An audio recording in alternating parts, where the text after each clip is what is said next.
ధర్మం అనేది ఈ దేశంలో ఆ పదానికి ఇంగ్లీష్‌లో చిన్న అర్థం ఇస్తే చాలదు. రైచియస్‌నెస్, రైట్ కాండక్ట్ అని చెప్తే చాలదు.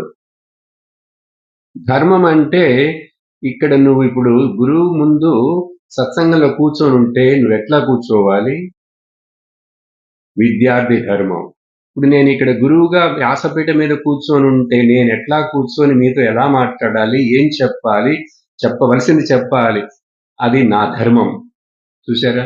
మీ అమ్మ, నాన్న, తల్లిదండ్రులకి నిన్ను పెంచి పెద్దవాడిని చేసి మంచి మార్గంలో పెట్టి నీ అభివృద్ధి కోసం వాళ్ళు ప్రయత్నించి నీకు క్రమశిక్షణ ఇవ్వటం వాళ్ళ ధర్మం.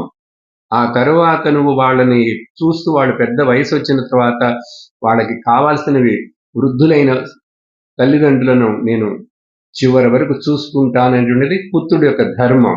చూసారా? ధర్మం అంటే అంత పెద్ద విశాల